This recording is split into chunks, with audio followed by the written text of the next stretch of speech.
तरुणाईच्या जिभेवर तिखटाचा खेळ, परदेशी स्वाद इथे थांबून पाहतो. गोव्याचा हा तडका जगाला मोहतो. गोवेकरांची हौस, ताज्या माशाची शान, मसाल्याच्या थेंबात लपलेला मान. साता समुद्रापार दरवळणारा सुवास, पिझ्झा बर्गरचा नाद येथे नमतो.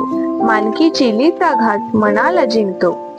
समुद्राच्या श्वासात मसाल्याचा गंध, मानकी चिलीचा घास दे आत्म्याला आनंद. जगभर पसरते गोव्याची ही लाट, पिझ्झा बर्गर कितीही रंगले असतील, ही चव मात्र सदैव मनावर कोरलेली असेल. बाकीच्या स्वादाची दुनिया मागे पडते, जेव्हा मानकी चिलीचा सुवास हवेत पसरते. बाकीच्या स्वादाची दुनिया मागे पडते, जेव्हा मानकी चिलीचा सुवास हवेत पसरते. नमस्कार, मी प्राची शेटवेरेकर आणि आज आपण पाहणार आहोत गोव्याच्या किनाऱ्यावरून आणलेली एका माशाची अशी डिश जी प्रत्येक तरुणाईच्या जिभेवर राज्य करते आणि आधुनिकतेला परंपरा देते, आणि ती म्हणजे मानकी चिली. तिखट लालसर मसाल्यांचा तडका आणि ताज्या माशाची अप्रतिम लज्जत, ही डिश फक्त रेसिपी नाही, तर गोव्याच्या खाद्य संस्कृतीचा महत्वाचा भाग आहे. चला तर मग रेसिपी पाहताना जाणून घेऊया तिच्या मागचे काही किस्से आणि ऐतिहासिक गोष्टी. मित्रांनो, गोव्याच्या खाद्य परंपरेत समुद्रकिनारी मासळीला नेहमीच खास मान मिळाला आहे आणि त्या परंपरेतूनच मानकी चिली या डिशचा जन्म झाला. इतिहास सांगतो की पोर्तुगीजाच्या आगमनानंतर गोव्याच्या स्वयंपाकात मसालेदार चिली रेसिपीना नवे रूप मिळू लागले. 16व्या शतकात पोर्तुगीजांनी आणलेली लाल मिरची गोव्याच्या मसाल्यात मिसळली गेली आणि स्थानिक मच्छीमारांनी ताज्या मानकी माशावर या लालसर तिखटाचा तडका दिला. मानकी हा मासा गोव्याच्या खाडी व खडकाळ किनाऱ्यावर सहज मिळणारा मऊसर मांस व हलक्या खाऱ्या चवीसाठी ओळखला जाणारा होता. प्रारंभी ही डिश फक्त खेड्यातील मच्छीमार घरांपुरती मर्यादित होती, पण गोव्याच्या किनारी गावातील हॉटेल्सने तिला आपल्याकडे आणलं आणि पोर्तुगीज मसाल्याच्या स्पर्शाने तिच्या चवीला आधुनिक तडका दिला.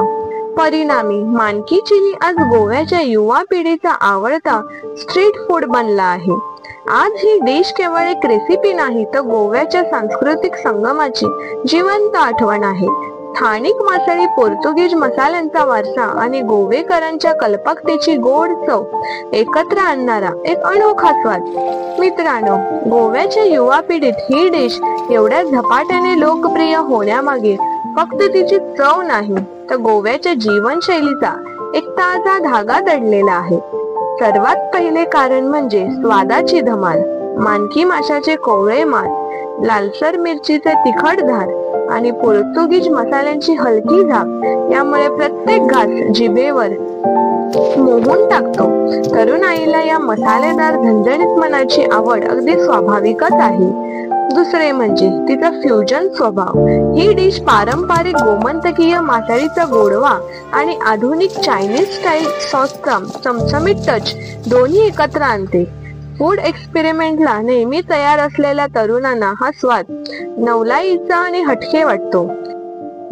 तिसरा पैलू म्हणजे सोशल कनेक्ट. समुद्रकिनारी शॅक, कॉलेज कट्टे किंवा नाईट मार्केट मधील फूड स्टॉल्स, सर्वत्र मानकी चिली सहज उपलब्ध आहे. मित्रमैत्रिणींसोबत हसत खेळत खाल्लेला हा तिखट घास त्यांच्या आठवणींना आणखी रंग देतो. त्यातही गोव्याच्या युवकांना आवडणारी स्पीड आणि सोय या डिश मध्ये आहे. पटकन शिजणारी, सहज खाता येणारी आणि कमी किमतीत जास्त मजा देणारी ही रेसिपी तरुणाईच्या लाईफस्टाईलला अगदी साजेशी ठरते. म्हणूनच आज मानकी चिली ही केवळ एक मासळीची डिश राहिली नसून गोव्याच्या नव्या पिढीच्या चवीची ओळख आणि मैत्रीच्या क्षणाची चविष्ट साक्ष बनली आहे. मित्रांनो, मानकी चिलीची मसालेदार झणझणीत चव आणि तांदळाच्या भाकरीचा हलका मऊसर गोडवा हे दोन्ही एकत्र आले की जिभेवर एक रुचकर मेजवानीची जादूच उतरते. तांदळाच्या भाकरीचा हलका गोडसरपणा मानकी चिलीतील तिखट मिरचीचा उग्रपणा सहज संतुलित करतो, जणू समुद्राच्या खाऱ्या वाऱ्यावर पसरलेला सौम्य गारवा. भाकरीची मऊसूत पोत प्रत्येक घासात त्या मसाल्याचा रस शोषून घेते आणि चवीचा नवा स्तर उलगडते. गोव्याच्या पारंपरिक जेवणात भाकरी हीच खरी सखी मानली जाते. विशेषतः तिखटसर कोकणी करी किंवा फिश चिली बरोबर मानकी माशाचा कोमल तुकडा, तांदळाच्या भाकरीचा नाजूक तुकडा आणि लालसर झणझणीत रस्सा हे त्रिकूट जिभेवर समुद्रासारखी चवदार लाट उधळते. म्हणूनच मानकी चिलीची खरी मजा घ्यायची असेल तर तांदळाच्या भाकरीशिवाय ती अपुरीच वाटते. ही जोडी म्हणजे गोव्याच्या किनाऱ्यावर बसून अनुभवलेली घरगुती उबदार चव, साधी पण अविस्मरणीय. गोव्याच्या तरुणाईच्या ताटात आज पिझ्झा बर्गरची रेलचेल असली तरी मानकी चिलीचा मोहाने त्यांना मागे टाकते. ही फक्त एक डिश नाही तर गोव्याच्या किनाऱ्यावर जन्मलेली घरगुती अभिमानाची चव आहे. पिझ्झा बर्गरची चमक बाहेरून येते पण मानकी चिलीची झणझणीत आपल्याच मातीच्या, आपल्या समुद्राच्या श्वासातून तयार झाली आहे. पोर्तुगीज मसाल्यांचा वारसा, स्थानिक मच्छीमारांची मेहनत आणि गोवेकरांच्या कल्पकतेचा संगम जेव्हा होतो तेव्हा ताटात गोव्याचा इतिहास जिवंत होतो. म्हणूनच आजच्या पिझ्झा बर्गर युगातही मानकी चिली हे फक्त अन्न नाही तर गोव्याच्या आत्म्याचा स्वाद आहे, जो आपल्या परंपरेला, आपल्या घरगुती गोडीला आणि आपल्या ओळखीला मानाचं स्थान देतो. मित्रांनो, समुद्राची लाट आणि मसाल्याचा तडका एकत्र येतो तेव्हाच जन्मतो मानकी चिलीचा अद्भुत स्वाद. पिझ्झा बर्गरची चमक मागे पडते जेव्हा मानकी चिलीचा सुवास हवेत पसरतो. ही फक्त एक डिश नाही, ती गोव्याच्या समुद्र किनाऱ्याचा आणि मातीचा अभिमान आहे. मसाल्याचा झणझणीत तडका, माशाचा सौम्य गोडवा, गोमंतक वारसा यातच मानकी चिलीची जादू दडलेली आहे. मानकी चिली खाल्ली की फक्त भूक लागत नाही तर गोव्याच्या चवीची आठवण जगभर पोचते. मानकी चिली खाल्ली की फक्त भूक लागत नाही तर गोव्याच्या चवीची आठवण जगभर पोहोचते.